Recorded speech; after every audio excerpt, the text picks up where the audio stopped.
Eu quero fazer uma pergunta. Quem é profeta na terra aqui? Levanta a mão. Não timidamente, porque profeta não é tímido.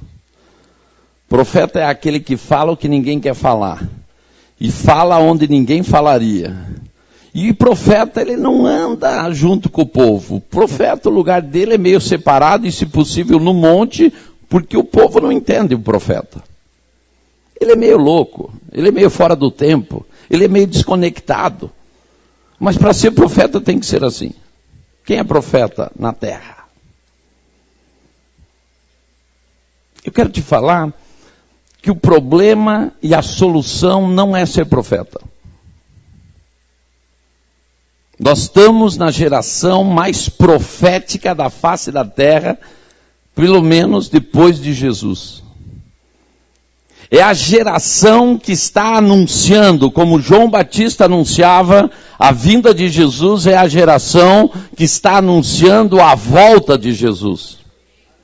Então não existe geração tão importante nesses últimos tempos como esta geração, uma geração de profetas. Mas o dom é dado por Deus. O dom não é nosso. A profecia não vem de nós. A Bíblia diz que a profecia é feita de 50%. 50% de Deus, 50% de interpretação do homem. O que me chama mais atenção nesse tempo é que nós estamos de uma geração verdadeiramente profética, mas muitas vezes perdemos o tempo e o lugar de Deus. Por quê? Porque não obedecemos a Deus. Eu quero falar hoje à tarde, se vocês me permitirem, de um profeta chamado Jonas. Profeta. Profeta que conhecia Deus, profeta que ouvia Deus, profeta que interpretava Deus, profeta que era usado na terra. E por ser um homem de Deus, Deus diz: Jonas, vai a Nínive. Abra sua Bíblia. No livro de Jonas, capítulo 1. Veio a palavra do Senhor a Jonas, filho de Amitai, dizendo: dispõe-te, vai à grande cidade de Nínive e clama contra ela, porque a sua malícia subiu até mim. Jonas se dispôs, mas para fugir da presença do Senhor, para Tarsis. E tendo descido a Jope, achou um navio que ia para Tarsis. Pagou, pois, a sua passagem e embarcou nele para ir com ele para Tarsis, para longe da presença do Senhor. O chamado de Deus era para Nínive. Muitas vezes nós até julgamos Jonas como judaizante, como religioso, porque Nínive não tinha direito. Mas aqui a coisa vai muito além. Se Deus está querendo destruir uma cidade, é porque esta cidade conseguiu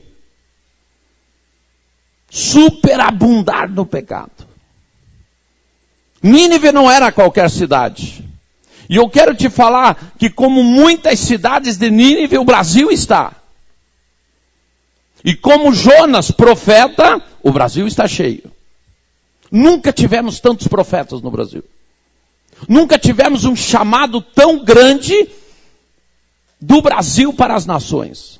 E eu creio que o Brasil está sendo preparado como a nação para as nações. Mas também nunca vimos tantos desobedientes como nesse tempo. E da onde vem a desobediência? A desobediência vem do medo. Nínive não era qualquer cidade. Naquela época se chamava a cidade do sangue. Você já imaginou?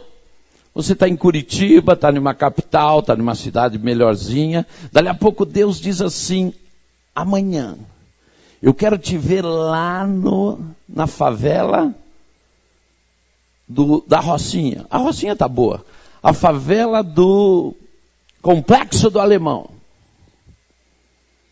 E você tem que deixar casa, e tem que deixar emprego, e tem que deixar a igreja. Ai, meu Deus, deixar a igreja. Eu nunca vi uma geração de líderes tão adúltero como nesse tempo. Pastor, eu adúltero? É.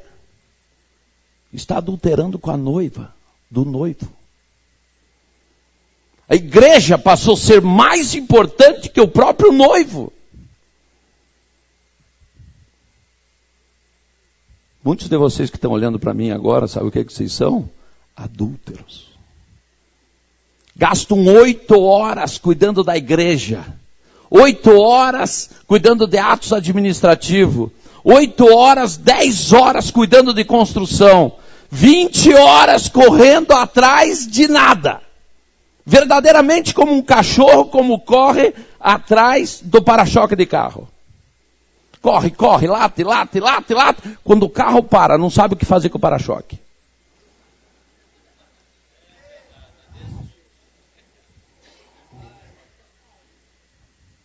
Adulterando com a noiva. A palavra de Deus nos diz que eu tenho que amar o noivo, não a noiva. Como pode, eu fico de boca aberta, como pode um pastor, um líder, chegar no púlpito no domingo, seja qual for o dia, pregar a palavra de Deus, e nem se encontrou com o dono da palavra?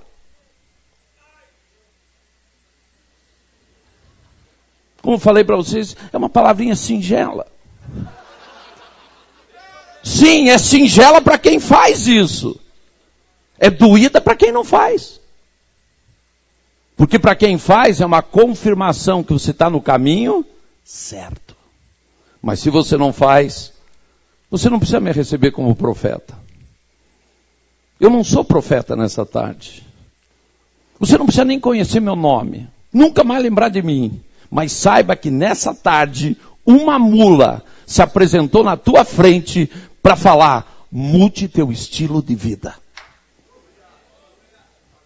Ou você muda o estilo de vida, ou esse adultério que você está tendo com a noiva vai te matar espiritualmente. Domingo eu falava aqui que tem um homem da Bíblia que me chama muita atenção. Não curou ninguém, não profetizou para ninguém, não conquistou cidade nenhuma, não fez obra nenhuma, mas foi arrebatado. Sabe por quê? Porque andou com Deus. Porque andou com Deus. Quem anda com Deus não tem medo de Nínive, não tem medo de entregar a igreja, não tem medo de trocar de emprego, não tem medo de pedir a conta do emprego, não tem medo de nada. Sabe por quê? Porque eu aprendi uma coisa: com Deus eu posso ir em Nínive, mas sem Deus eu não posso morar na melhor cidade do mundo. Jonas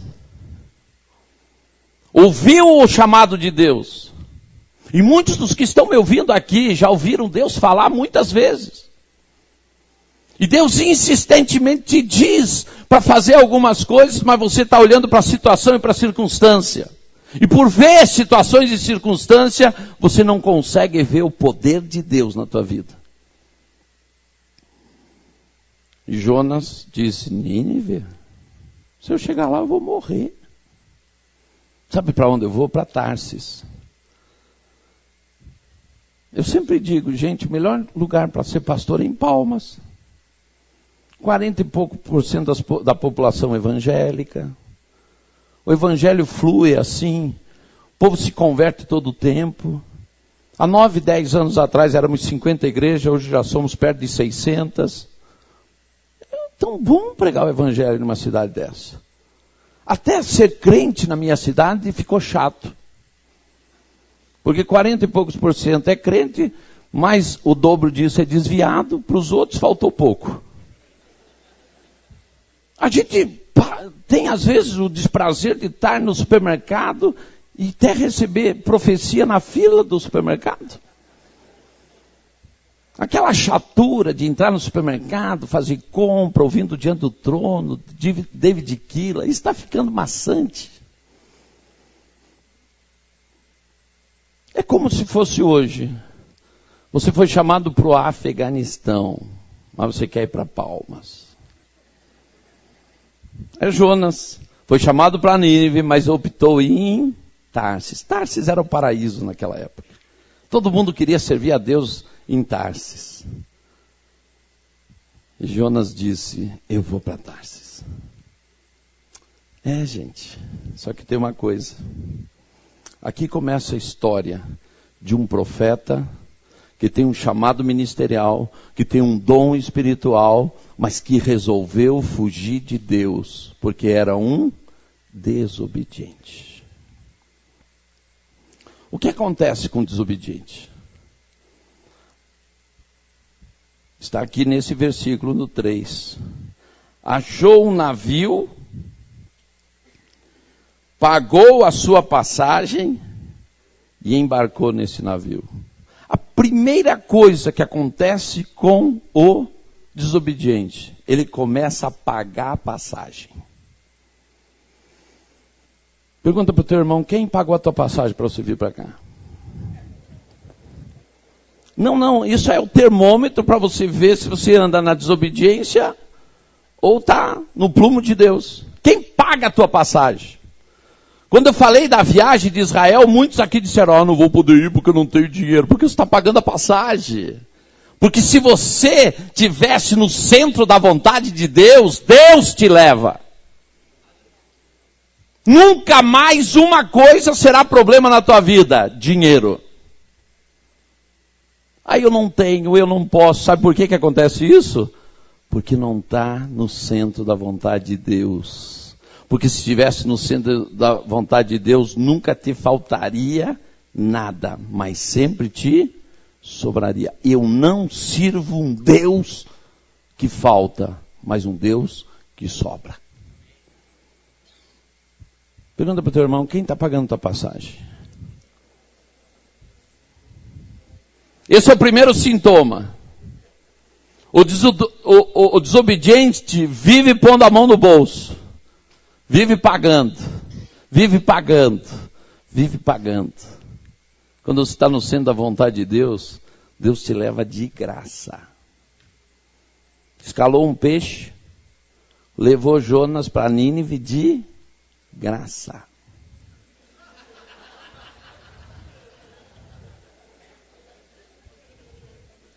Se você quiser resumir essa pregação, ela resume-se em uma pergunta. Quem está pagando a tua passagem? Quando eu chego em Israel, eu faço questão de ir em Jope. Porque Jope é o último ponto da misericórdia de Deus na vida de um desobediente. Até Jope, Deus deu a oportunidade para Jonas voltar atrás. Até Jope, Jonas podia se arrepender. Até Jope, Jonas podia obedecer a Deus. Mas ele chega em Jope e compra a sua passagem. Imagino ele entrando no navio, toda a igreja que foi se despedir dele no porto, dando beijinhos. Alguns choravam e diziam, que missionário, que homem de Deus, abandonou tudo aqui para ir para Tarsis. Estamos cheios de homem de Deus, que está no lugar que Deus nunca mandou estar, fazendo o que Deus nunca mandou fazer. Daí olha para o seu ministério, sabe quanto está o seu ministério? Em nada. Daí a culpa é da ovelha, é do vizinho, é da mulher. A mulher sempre leva a culpa. É de alguma coisa, menos dele, que é um desobediente. Quando a igreja chorava no porto, dizendo, que homem de Deus, eu tenho um nome para isso. Desobediente. Segundo sintoma de um desobediente, é o que acontece com Jonas. Jonas está cansado e vai dormir. O desobediente, ele vive cansado, sabe por quê? Primeiro porque ele leva o peso que nunca mandaram ele carregar. Tudo é cansativo para ele, sabe por quê? Porque ele está lutando contra a maré. Ele está na contramão da história e na contramão de Deus. E eu quero te falar, quem anda na contramão, mais dia, menos dia, vai se acidentar. Como vocês viram, é uma palavra assim muito motivadora. Segundo sintoma, cansaço. Meu irmão, minha irmã. A minha cobertura espiritual se chama Neuza Itioca, tem 71 anos. Vai dormir meia-noite e acorda às 4 da manhã. Viaja o mundo inteiro. E eu nunca ouço da boca dela, estou cansado. Sabe por quê? Porque ela está cheia do poder de Deus, cheia de vida. Se o dia fosse 48 horas, ela encontraria ainda tempo para ministrar pelo menos uns 30. Ela chega em Palmas para a conferência do Voo das Águias e ela diz: apóstolo Coraiola, será que nós vamos ter uma salinha? Porque 3 pastores me pediram para uma ministração. Eu digo: Neuza, faz favor, você veio para uma conferência, agora não é a hora de uma ministração pessoal, mas eles estão precisando.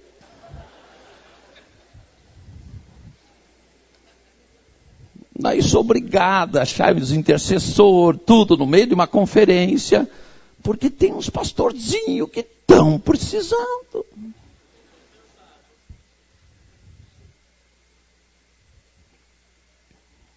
Nunca vi ela dizer que está cansada. Quando termina os congressos lá em São Paulo, ela chega para mim e diz assim: apóstolo Coraiola, vamos jantar? Eu gosto de jantar. Esses dias aconteceu uma coisa comigo. Eu digo: Neuza, podemos ir jantar tranquilo, porque eu estou de GPS, posso te levar onde você quiser. 3 da manhã nós saindo de uma churrascaria. Ela deitou atrás, sentou atrás, dormiu sentada, e eu fui ligar o GPS. E não ligava o GPS. Eu digo: meu Deus do céu. Eu, ignorante em São Paulo, vou dizer: como vou levar ela para casa agora? Não vou nem acordar, deixa que durma aí. Eu digo: Espírito Santo, agora é contigo. Não sei nem para onde ir. Mas, gente, Espírito Santo não tem o GPS da terra, ele tem o GPS do céu. Ele leva a gente aonde nem a gente espera. Fui parar na frente do prédio onde ela estava hospedada. Daí eu tinha que ir para onde eu estava, sem GPS. Eu digo: Espírito Santo, continuo contigo. Sim, porque quando a gente está no centro da vontade de Deus, Deus nos leva. Você nem precisa saber o caminho, Deus vai te levar. Estou eu em Israel, em Hebrom, querendo visitar o túmulo de Abraão. Não falo inglês, não falo árabe, mas falo a língua espiritual. E Pedro, que era um pescador, falou a língua de todo mundo, que todo mundo entendeu, eu também posso.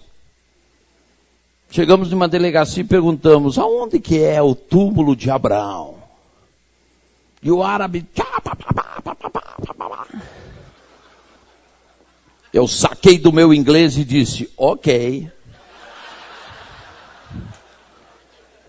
Daí ele disse assim: papá. Eu digo: ok. Ele entrou no carro e começou esquerda, direita, esquerda, direita. Ele mesmo entrou no carro, esquerda, direita, esquerda, direita, esquerda, direita. Até que me levou na frente de um portão. Pegou o telefone e falou comigo assim: eu entendi, só um minuto que já vão abrir.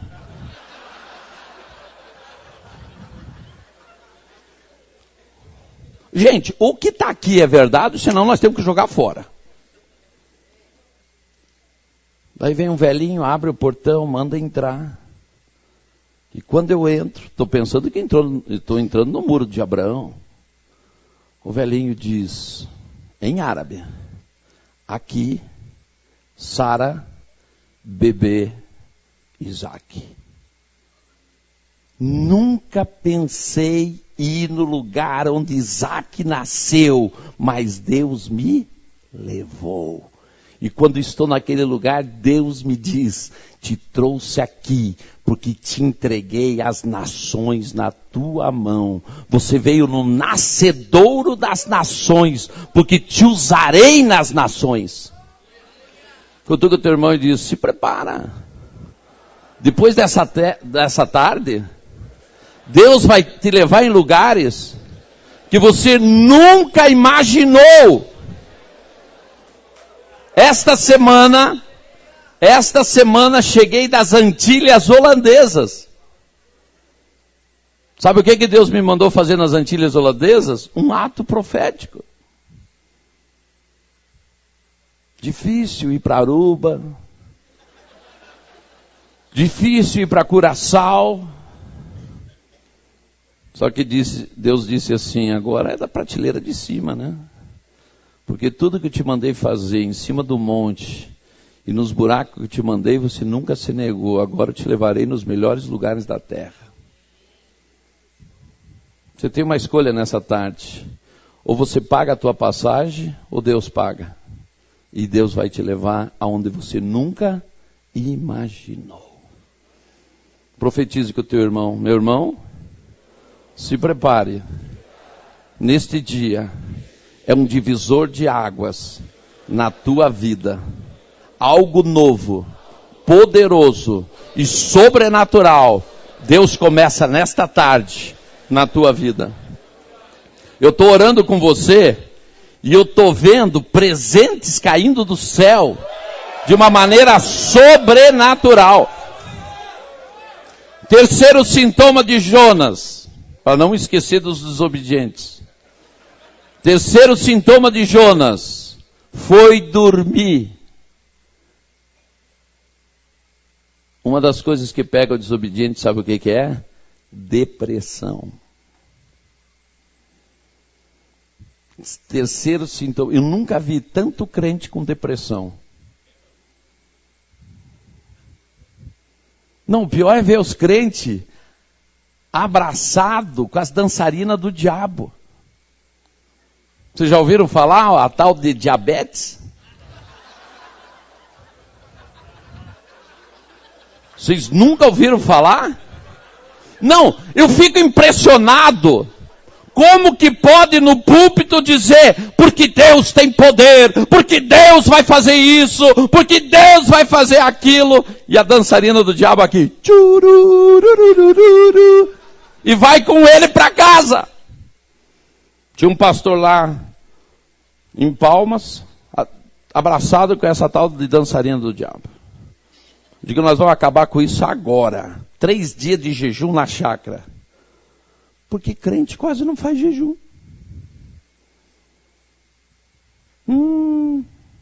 Falou de um assunto, não é muito bom. Diga para o teu irmão, meu irmão, Jesus disse, os meus discípulos, quando eu for, jejuarão. Se você não tem uma vida de jejum, meu irmão, nem discípulo de Jesus você é. Porque ele afirmou que os discípulos iam jejuar. E o jejum faz parte do altar secreto. Mateus 6,18. Quando jejuares, jejuas em secreto, porque o teu pai que te vê em secreto te recompensará. Jejum faz parte do altar secreto. Faz parte da intimidade com Deus. Jonas está dormindo.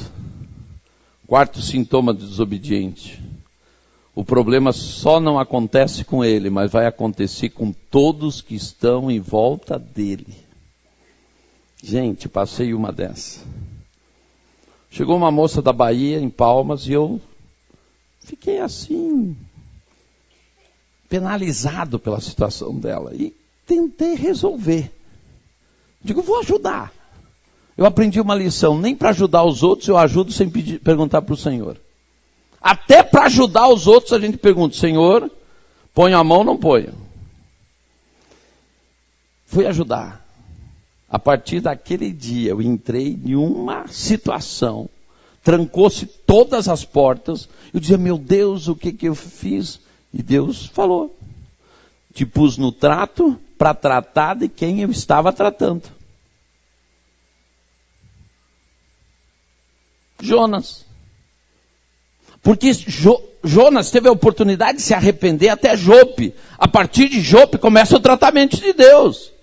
É o ponto da misericórdia, é o último ponto do arrependimento, é o último ponto de obedecer a Deus. A partir desse tempo, Deus vai tratar. E todo mundo começa a sofrer dentro do barco. Mas é interessante, quinto sintoma do desobediente. O pecado do desobediente leva os outros a aprender a lição de Deus e se converter. Porque o sábio é aquele que vê nos outros e não faz. O que aconteceu no barco? Aqueles que estavam no barco começaram a apresentar sacrifício ao Senhor. E quando Jonas falou que o erro era deles, ficaram escandalizados. E dizem, como que um profeta pode desobedecer a Deus? Eu também fico analisando, como que eu, filho de Deus, Jesus morreu na cruz, tenho um chamado ministerial, como ainda ouso não estar no centro da vontade de Deus? Diga para o teu irmão, é muita coragem. Desafiar o próprio Deus sobre a tua vida. Sexto sintoma. As consequências da desobediência chegarão. E é quando Jonas é jogado do navio. E aqui começa a conversão de Jonas. Se eu sei que a desobediência vai me levar para a morte, por que eu desobedeço? Por quê? Eu desobedeço porque eu tenho medo de Deus. Ou melhor, tenho medo de agir confiando em Deus. Mas por que eu tenho medo de não confiar em Deus? Esses dias, Deus começou a falar comigo e disse assim: porque eu amava José, eu dei um sonho a José. E porque eu amava José, eu permiti que os filhos batessem, os irmãos batessem em José. E porque eu amava José, eu permiti que ele foi preso na cisterna. E porque eu amava José, eu permiti que ele fosse vendido como escravo. E como eu amava José, ele foi trabalhar para o egípcio e tudo que ele pôs a mão eu prosperei. Porque eu amava José, ele se fez o seu senhor próspero. E porque eu amava José, eu permiti que uma endemoniada entrasse na vida de José. Mas porque José me amava, foi fiel comigo diante de todas as provas. E apenas esperou a realização dos sonhos. E porque eu amava José, eu pus José na cadeia. E porque eu amava José, eu fiz José ser esquecido na cadeia. E porque eu amava José, eu dei a revelação dos sonhos de Faraó a José. E porque eu amava José, José tinha a revelação. Eu quero te falar, porque Deus te ama, você está aqui hoje. E porque Deus te ama, Ele te deu dons. E porque Deus te ama, Ele te deu um chamado. E porque Deus te ama, Ele te põe as nações diante de você. Porque você é um projeto dEle. Você é um sonho de Deus. Por que você tem medo? Por que você tem medo de tomar posição? Por que você tem medo de tomar atitudes? Por que você tem medo de obedecer a Deus? Por medo. Só que a Bíblia diz que tem um remédio para o medo.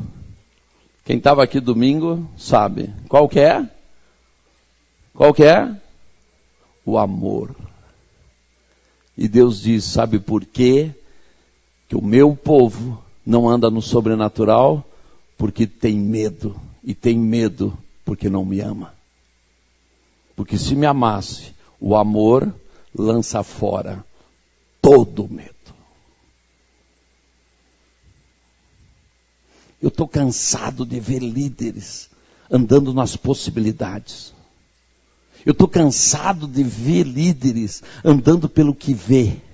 Eu estou cansado de ver líderes que não faz absolutamente nada além do que se sente seguros. E eu chego a uma conclusão. A nossa igreja não ama a Deus.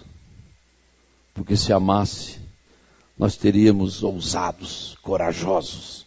Uma igreja pujante, uma igreja transformadora, uma igreja conquistadora, uma igreja que já tinha transformado essa nação.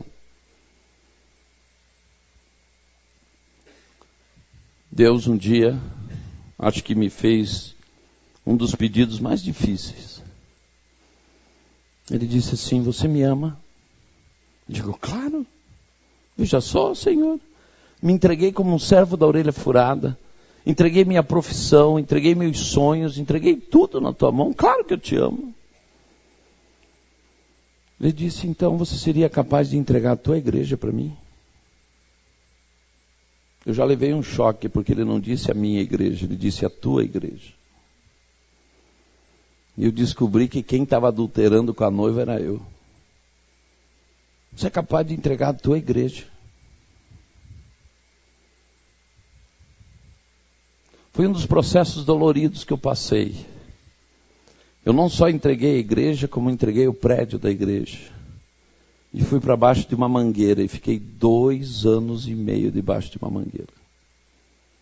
E os cultos só saíam debaixo do poder de Deus, porque a chuva só parava quando nós orávamos.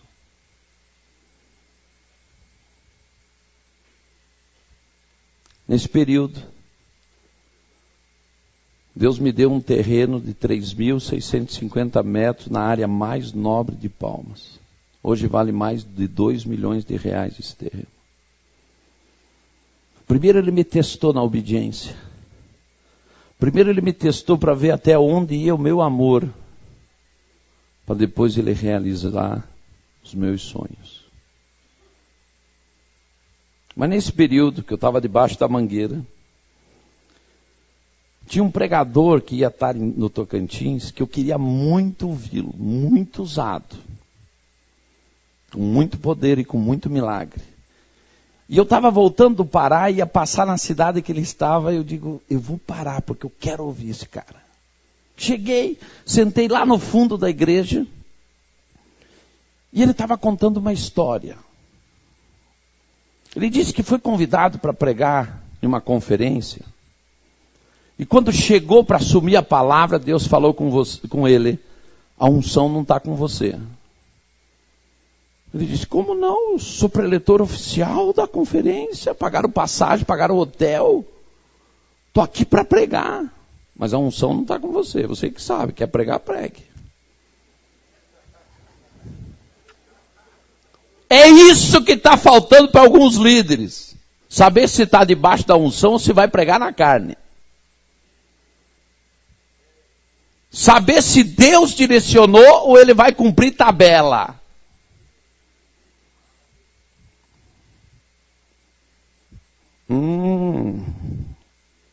Hoje é meu dia. Tenho que pregar. Sabe por quê? Porque o ministério você não tem mais alegria. Sabe por quê? Porque você está que nem Jonas, lá no porão. Não tem mais revelação. Porque você não faz mais por amor. Você faz por obrigação.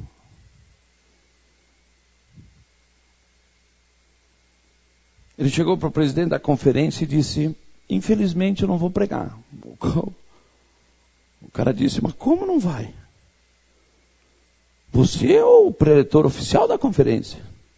A unção não está sobre mim. E Deus falou que está sobre o pastor Anselmo. O presidente diz, mas nem conheço esse Anselmo.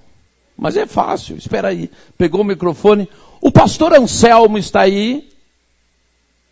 Daí disse que um pastor lá no fundo levanta, um terninho tudo xadrezinho. Pode vir. Para piorar, o tal do Anselmo vem com uma sanfona. Ginásio dos esportes lotado. Todos os super pastores, os vice-querubins sentados, preparado para ouvir o homem de Deus, o super, o maravilhoso, o tremendo, o poderoso. E Deus disse: acabei com a festa. Gente, a especialidade de Deus, sabe o que é? Acabar com a festa do homem e fazer a festa dele. Sabe o que me chama a atenção? No avivamento do país de Gales, quando Evans Robert chegava em uma igreja, não falava uma palavra, sentava na primeira cadeira e o poder de Deus invadia aquela igreja. Nós achamos que a coisa vai acontecer porque fazemos. Em 98, quando aconteceu o avivamento da minha igreja, sabe o que eu fiz? Nada. Eu estava tentando, como bom batista que sou, eu estava tentando compreender o que estava acontecendo.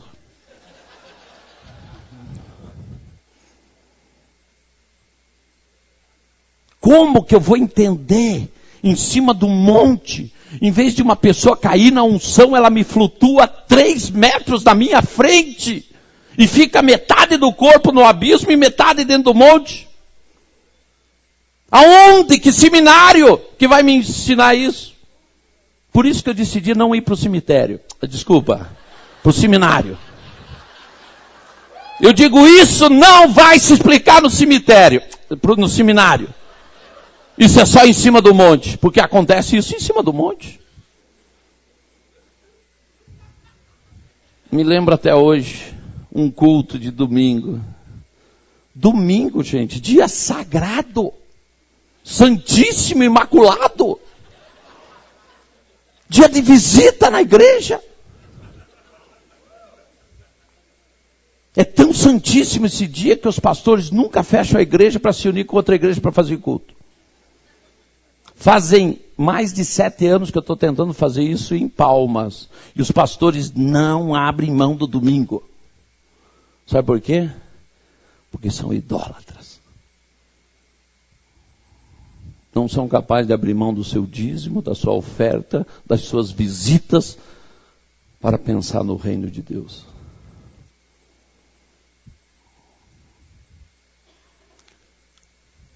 Eu disse para a igreja, hoje é domingo, gente, dia de visita, por favor, se controlem. Não é possível mais acontecer o que está acontecendo. A gente começa o culto e não sabe o que vai acontecer. Hoje eu decidi ter o controle do culto. Vocês vão se comportar ou não vão? Todo mundo, amém. Bom, crente dá amém para qualquer coisa mesmo. E daí eu resolvi naquele dia falar sobre o sangue de Jesus. Meu Deus, só o sangue. Eu dizia o sangue de Jesus. E a igreja inflava, parecia uma chaleira. Mas todos estavam ainda comportados.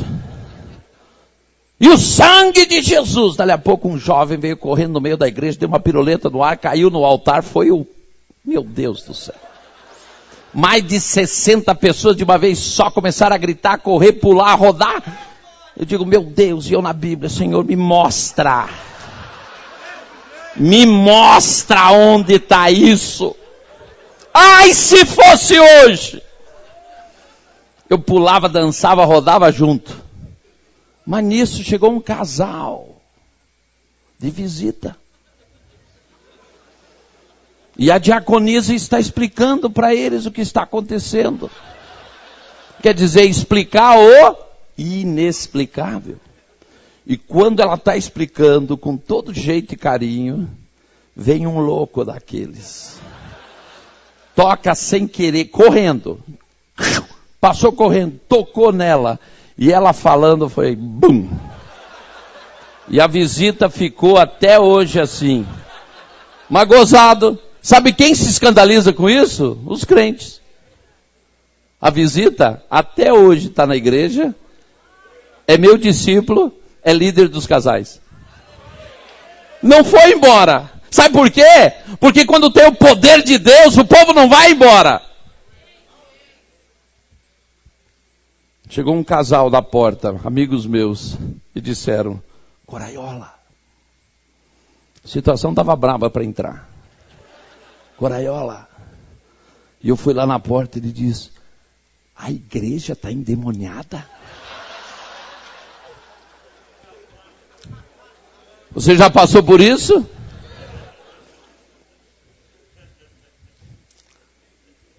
Sabe o que eu mais faço? Pedir para o Senhor: volta, Senhor. Quando você tem um avivamento dentro da igreja, você não precisa nem pregar. Não precisa fazer nada.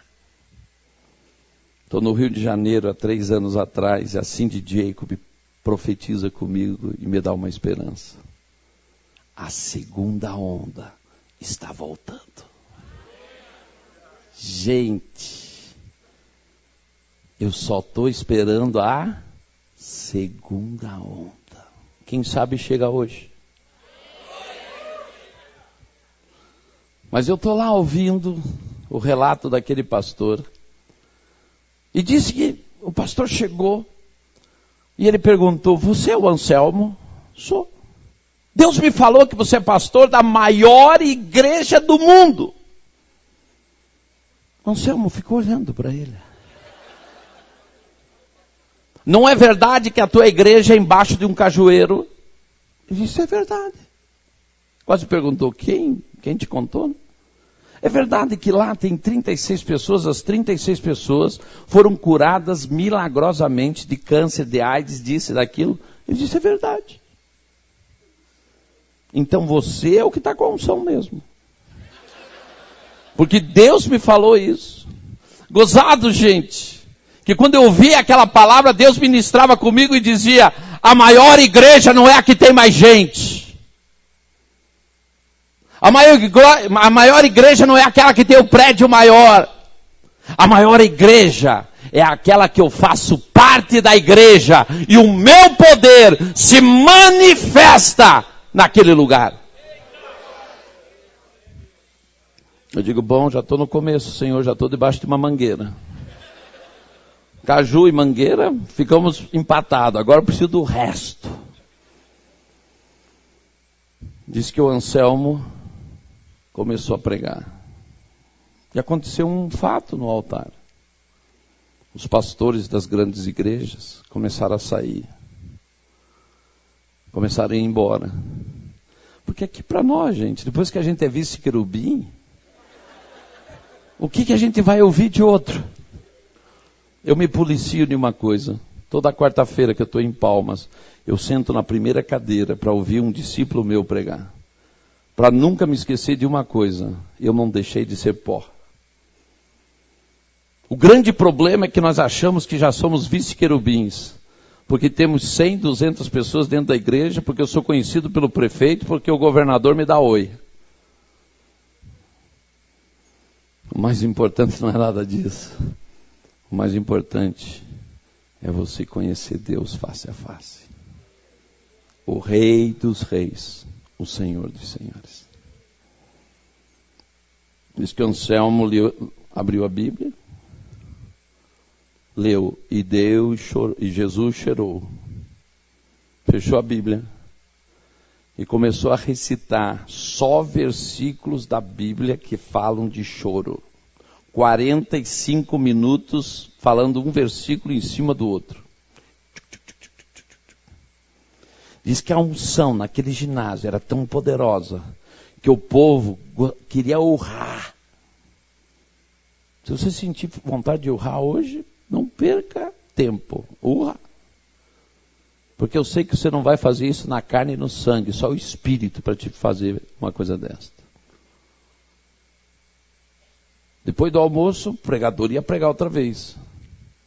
Todos os pastores já estavam presentes.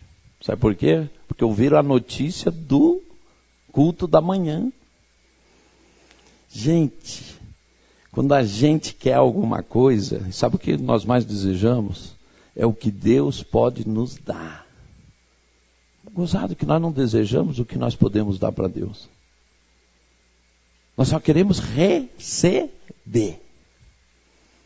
Todos queriam receber aquilo, porque aquilo era fantástico. Ia fazer a igreja dele crescer mais. Ia fazer as finanças crescerem. Eu quero. E o Anselmo estava lá. E veio acompanhado da mulher. Vocês sabem que quando a mulher se mete na história, a coisa complica.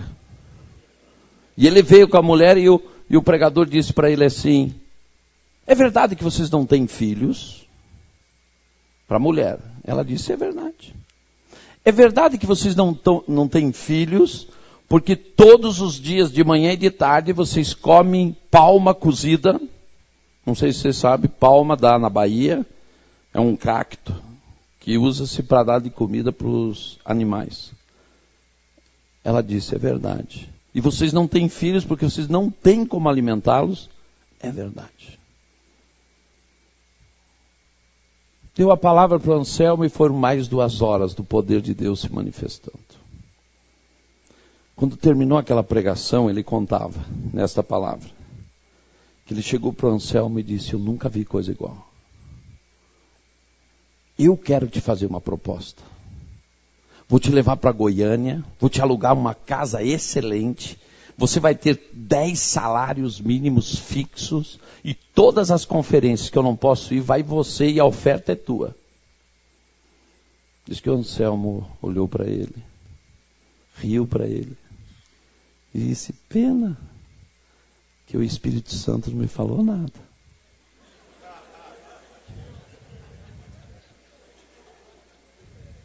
Gente, aquele homem e aquela mulher não tinham filhos porque não tinham condições de sustentá-lo.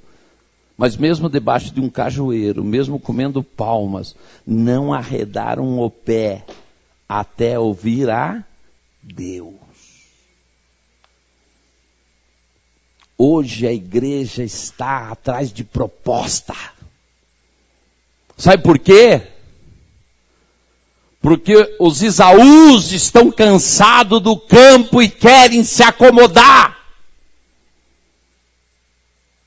Porque o campo é lugar de luta, é lugar de esforço. Mas eu quero te falar que o reino, ele é implantado por guerra, por esforço, por luta. Ninguém te chamou para o ministério ou para uma liderança para você tirar férias, se encostar ou em um lugar de conforto. Deus está te chamando fora do perímetro de segurança, porque fora do perímetro de segurança você só depende de dele.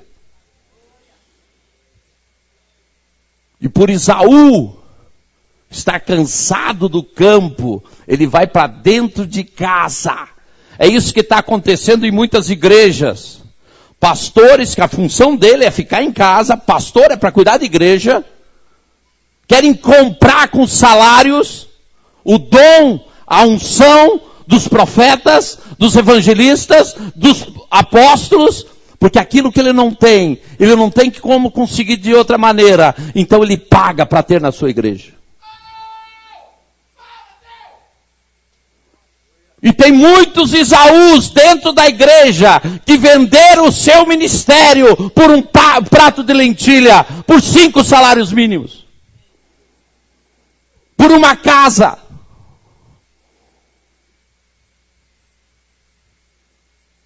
Jacó podia ser o que fosse, mas Isaú só foi roubado porque quis ser roubado. Assim está a igreja.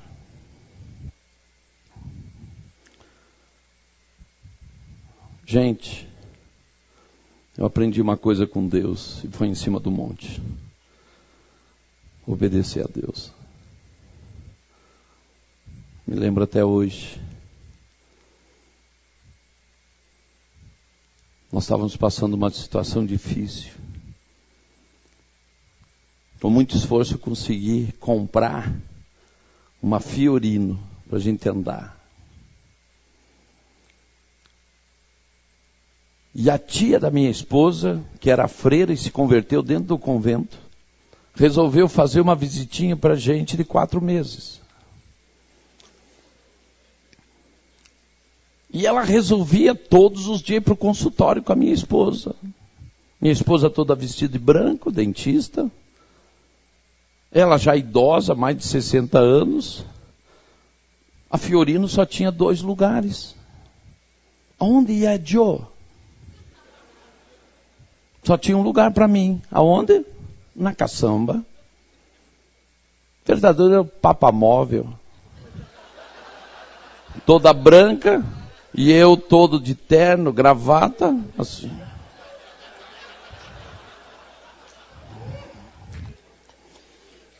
Estava pregando Imperatriz. Sabe aquele dia que o céu desce e a terra sobe? Os anjos voam até de costa de tanta unção. Vem uma mulher desesperada, uma moça desesperada, me segura nos 2 braços assim e diz assim: apóstolo, por favor, passa essa unção que o senhor tem. Eu olhei para ela e disse: e você quer pagar o preço que eu paguei por ela? Eu quero te falar que a unção tem preço. Ninguém consegue chegar na unção que Deus tem para você no atalho. É passando pelo caminho. E eu perguntava para o Senhor: Senhor, por que isso? E o Senhor me disse assim: estou te expondo. Eu estou te expondo para tratar da tua reputação.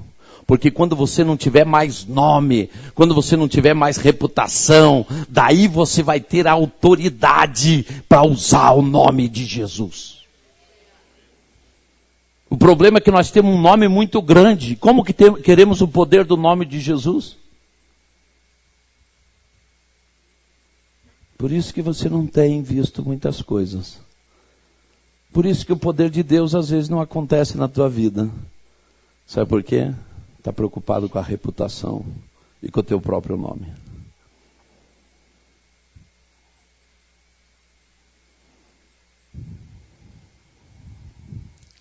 Aquela Fiorino durante 4 meses foi um tratamento para eu obedecer a Deus, para conquistar a minha cidade a pé e descalço 7 anos seguidos. Para ir na frente do governador e falar tudo o que eu tenho que falar, sem me importar com o que vão dizer de mim. O governador chegou para um amigo meu e disse: você conhece o Coraiola? Conheço. Eu acho que ele é meio bruxo, hein?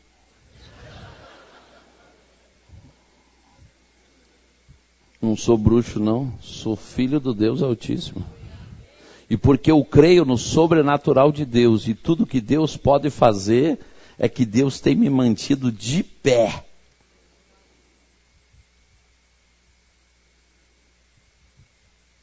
Jonas começa a sofrer as consequências da desobediência.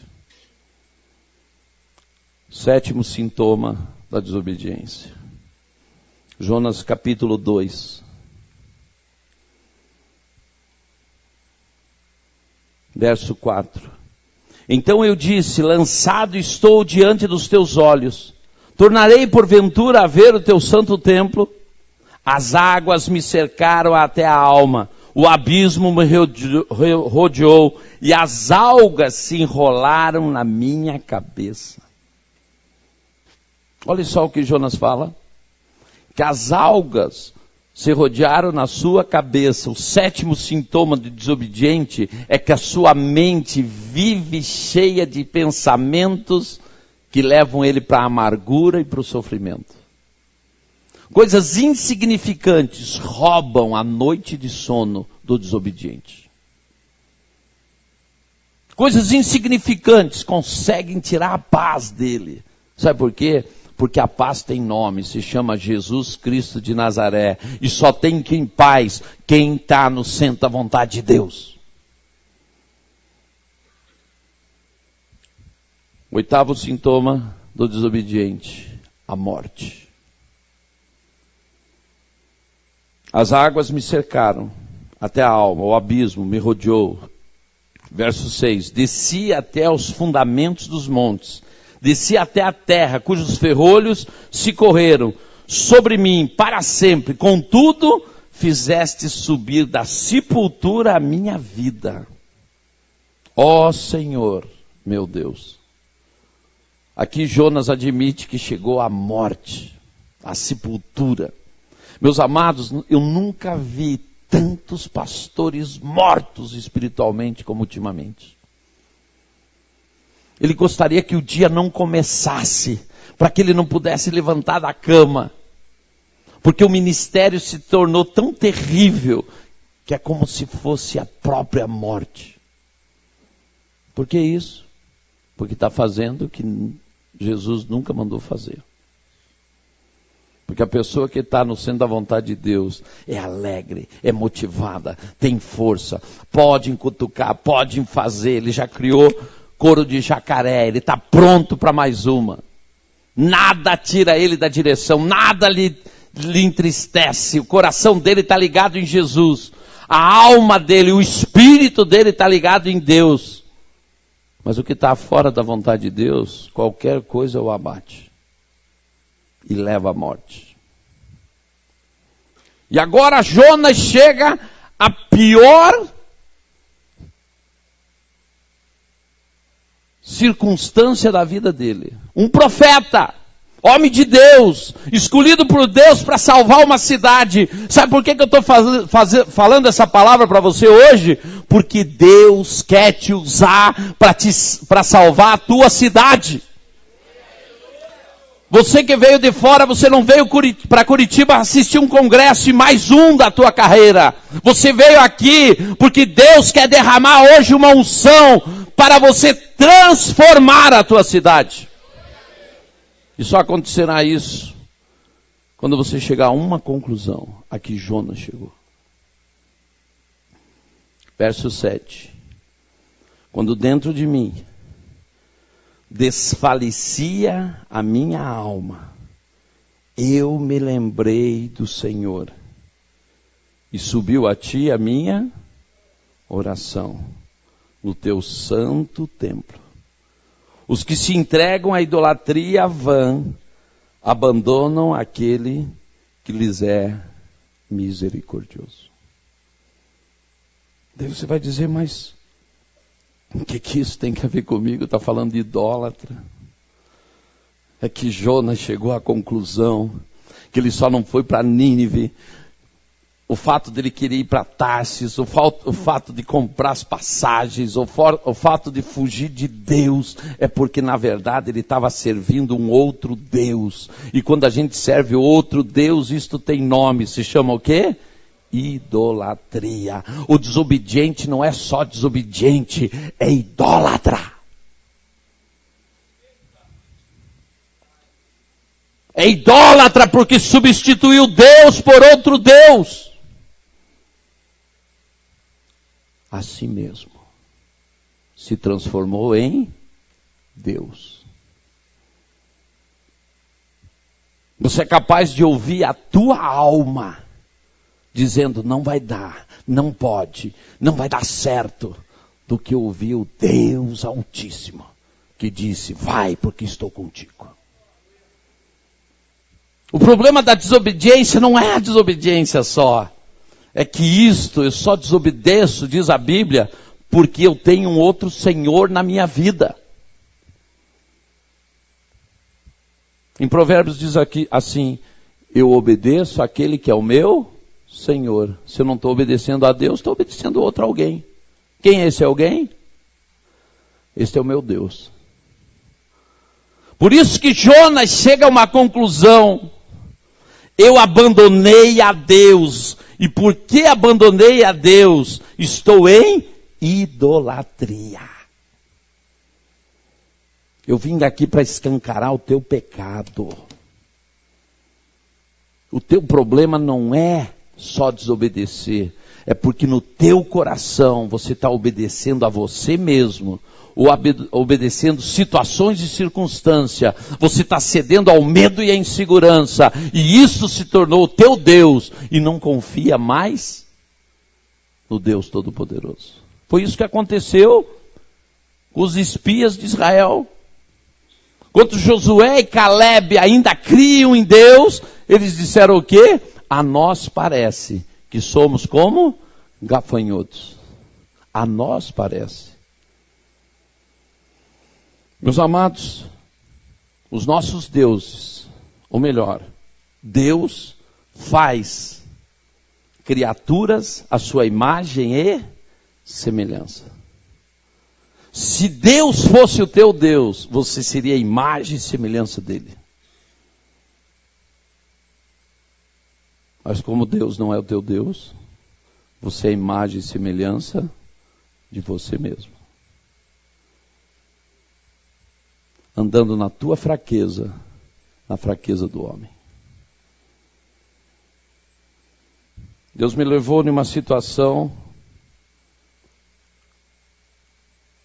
dentro de uma mata, em um território indígena. Meu carro foi atravessar um rio, morreu o motor. Os tapetes começaram a levantar porque a água começou a entrar dentro do carro. Eu saí, abri o capô, a água até a vela. Fui para a beira do riacho e disse: Senhor, por que isto?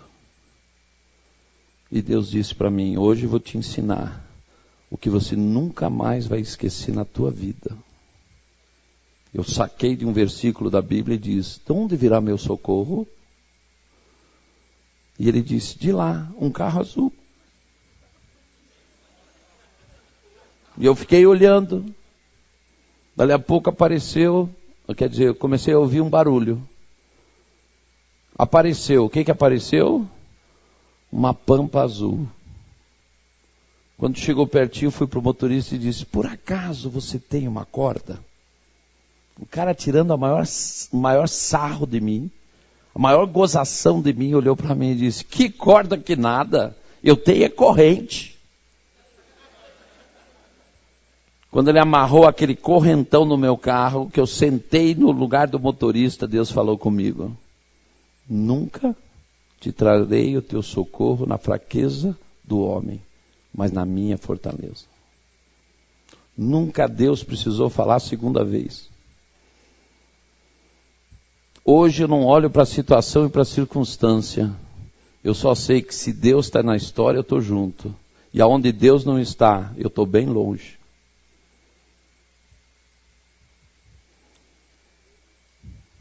Eu vim te convidar para deixar de ser idólatra. Nós somos bons para apontar os dedos para os católicos e chamar eles de idólatra. Só que eles têm uma diferença. Eles ignoram a palavra e você conhece a palavra.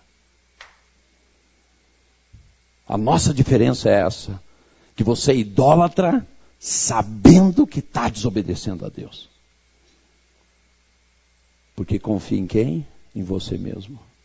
Confia nas tuas forças, confia no dinheiro que tem na conta, confia na situação que você vive, confia na tua profissão, confia no que você sabe, porque é doutor, porque é mestre, porque é isso, porque é aquilo. Isto daí não vale absolutamente nada. Eu abri mão de tudo isso para ser uma coisa só: filho de Deus. Porque o filho tem autoridade do reino.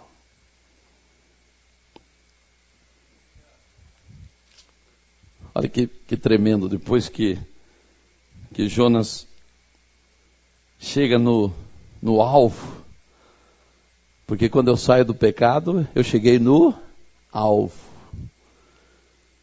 No verso 9, mas com a voz do agradecimento, eu te oferecerei sacrifício, ao que votei, pagarei.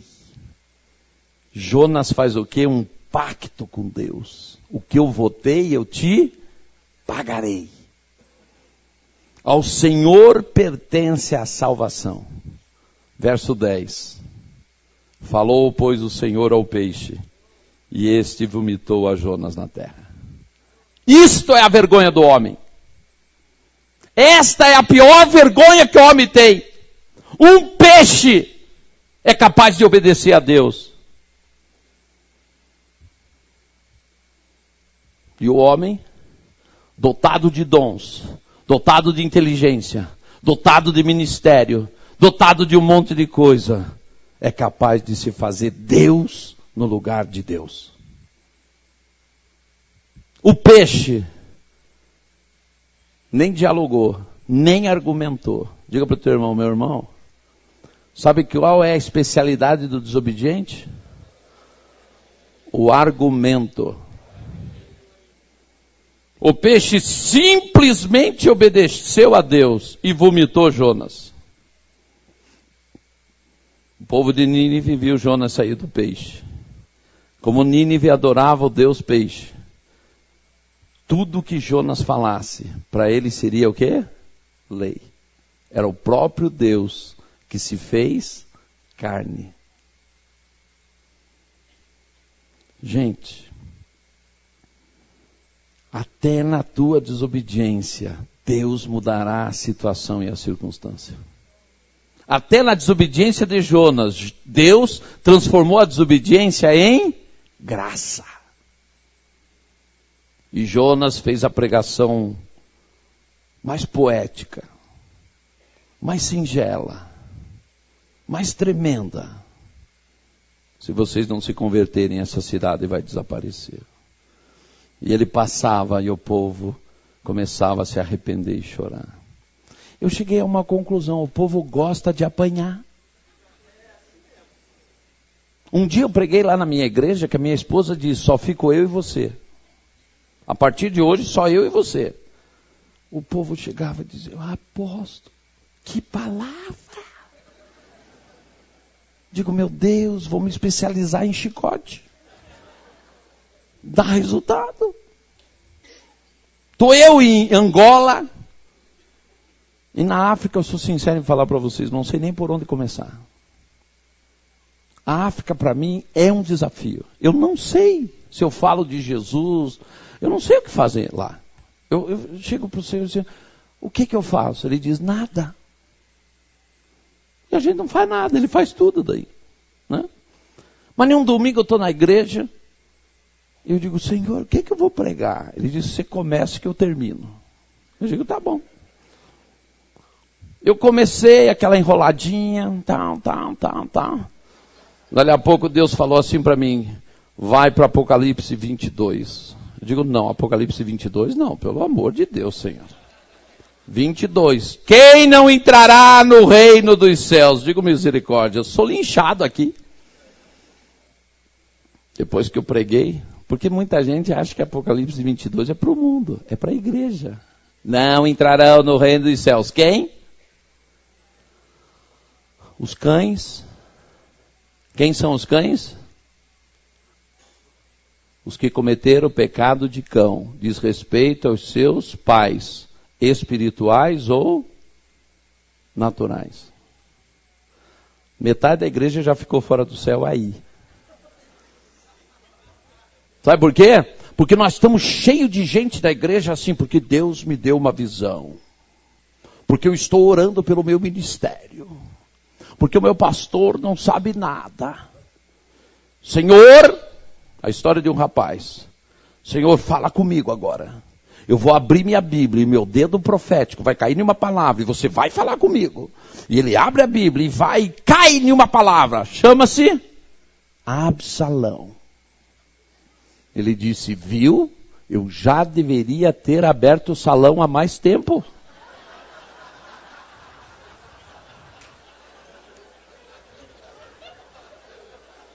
Vai abrindo o salão. Vai abrindo o salão. Que você está lá no Apocalipse 22. Os cães não entrarão no reino dos céus. Por eu não estar de acordo com a vontade de Deus, debaixo das autoridades que Deus me põe, sabe onde eu vou parar? No inferno. Eu fico de boca aberta, ter dentro da igreja impuros. Como ainda nós temos crente praticando sexo anal, sexo oral, fornicando, sexo antes do casamento? Que crentes são esses, gente? Como pastor, ainda consegue tirar a roupa com uma outra mulher. Esta é a igreja que está aí, gente. E eu quero te falar o seguinte: nos próximos 5 anos, vocês vão ver escândalo que vocês nunca viram antes. Sabe por quê? Deus resolveu limpar a igreja. para esta geração de profetas fazer diferença na terra, primeiro tem que limpar a noiva. Como podemos continuar mentindo? E eu fui pregando essas palavras. E o povo começou a chorar. E na hora da oferta, foi a maior oferta da história da igreja. O tesoureiro chegou para o pastor e disse: viu como dá resultado? Sabe por quê? A igreja está acostumada hoje com as palavras de autoajuda. As palavras almáticas. As palavras que agradam os homens. Que mantêm os crentes nos bancos. Que enchem as igrejas. Mas João Batista não precisava de nada disso. No meio do deserto, ele falava na autoridade de Deus. E o povo corria para o meio do deserto. Sabe o que isso está precisando voltar a ser? A ovelha. Quando você aceitou Jesus. Se você for em Jerusalém, no mesmo lugar que era a porta das ovelhas, hoje é a porta dos leões. Porque uma ovelha só se transforma em um leão quando está debaixo do poder de Deus. E para estar debaixo do poder de Deus, eu tenho que obedecer a sua voz.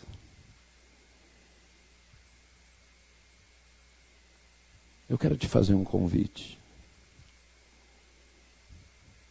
Para que sofrer o que Jonas sofreu? Se você tem um chamado para transformar a tua cidade, não importa a violência, não importa nada disso. Deus está contigo. Porque aquele que chama é aquele que preparou tudo. Se ele disse, vai, pode ir.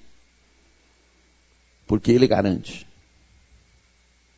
Você que tem vivido um ministério até hoje, truncado, porque você sabe o que aconteceu com você, no meio do caminho,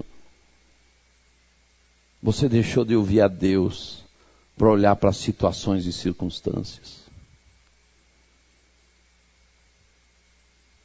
Hoje aqui, este altar se chama Jope. O Jope não só é o último ponto da misericórdia, mas é onde Pedro foi confrontado por Deus. Pedro, mata e come! E Pedro dizia, não. Pedro, mata e come! Se Pedro continuasse nessa desobediência religiosa, nós não estaríamos hoje aqui, porque Deus estava para usar Pedro, para derramar todo o Espírito Santo sobre toda a carne da face da terra. A religiosidade e a desobediência de Pedro estava ali cerceando o mover do Espírito. E o livro de Joel não ia se cumprir.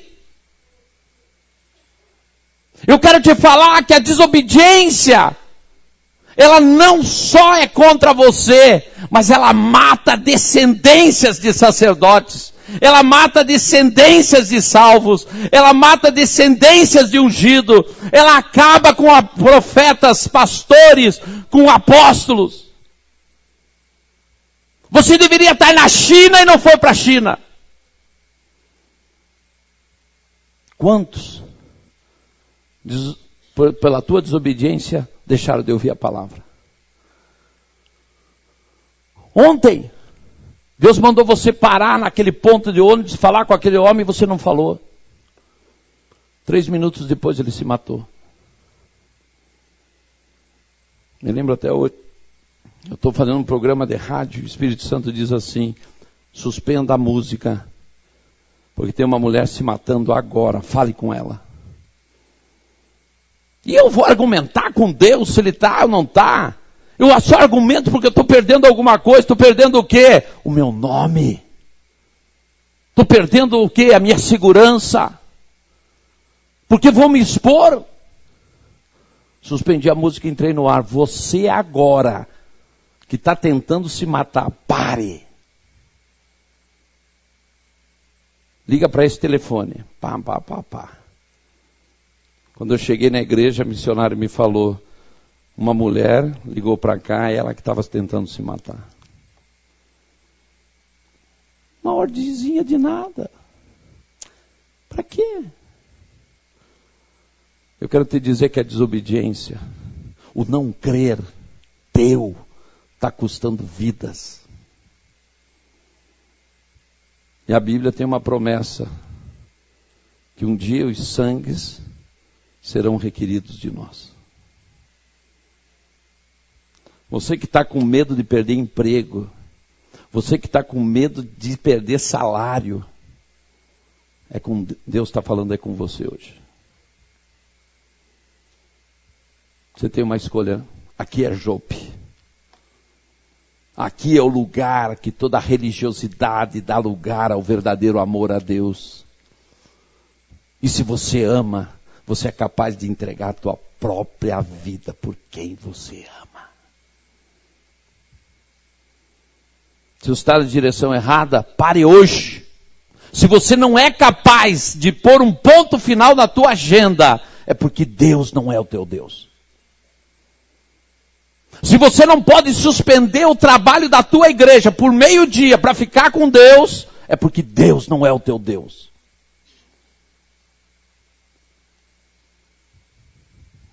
E a tua família? E teus filhos? Eles olham para você e dizem que você é o profeta desta geração? Se dentro de casa eles não verem nada de profeta. Me lembro até hoje, meu filho mais velho, 2 contas de luz sem pagar. Nós chegando no programa de rádio, ele disse, na mesa, ele disse para mim, pai, agora eu quero ver o sobrenatural de Deus. Mas aí é que está. Jesus não é para ser pregado, Jesus é para ser vivido. De pregação a televisão está cheia. O mundo inteiro está ouvindo falar de Jesus. O que o mundo está com sede é de ver Jesus vivo. Eu olhei para ele e disse, Evandro, hoje você vai ver o sobrenatural de Deus. Porque se Deus é vivo em mim, não tem situação na face da terra que Ele não me vai dar solução. Porque se Ele não tem a solução, Ele não é Deus. Por Ele ter a solução, que Ele deixou de ser meu Deus para ser o meu Pai. Saí de casa, sobrenaturalmente, em 2 horas, o dinheiro das 2 contas de luz estava na minha mão. Fui no banco, paguei energia, cheguei em casa, voltei em casa. Porque o meu filho, ele não é filho de um sacerdote, ele é um sacerdote. E ele vai ter que aprender que quando crescer, é ele que é a flecha na minha mão para fazer aquilo que eu não consegui fazer. Cheguei para ele e disse, meu filho, está aqui o sobrenatural de Deus. Isso daqui para mim, meu filho, não tem importância nenhuma. Eu sou acostumado a ver Deus fazer essas coisas. O mais importante para mim é olhar para você. E os médicos te falaram que você ia ser excepcional. E hoje você está curado. Se eu precisar de alguma prova de fé, não é essa conta de luz, é a tua vida. Jesus te curou. Eu te pergunto, o teu filho pode dizer hoje que você é um profeta na terra?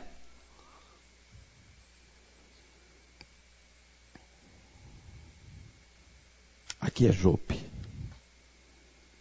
Aqui você escolhe, vai para Tarsis ou vai para Nínive? Aqui você hoje vive o divisor de águas no teu ministério.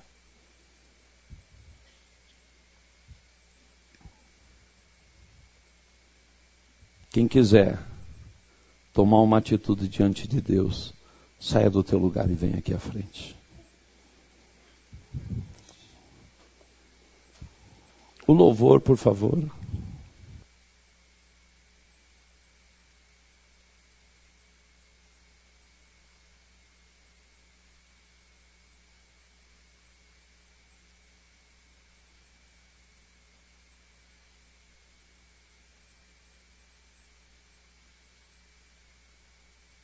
Você não foi chamado por Deus para reunir as multidões.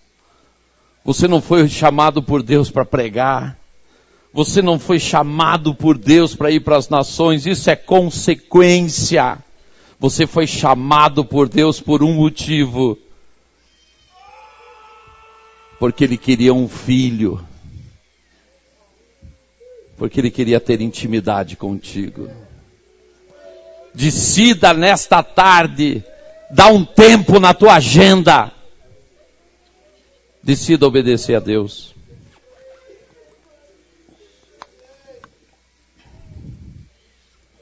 Decida nessa tarde fazer a vontade de Deus. Nem que você entre na contramão da história, mas na mão de Deus. Se ponha hoje na mão de Deus. Abra o teu coração. Hoje é Jope na tua vida. Nunca mais compre a passagem. Nunca mais seja Esaú. Não se canse do campo. É no campo que Deus te usa. É no campo que Deus derrama poder através de você. É no campo que as multidões chegarão a Jesus. Não se acomode.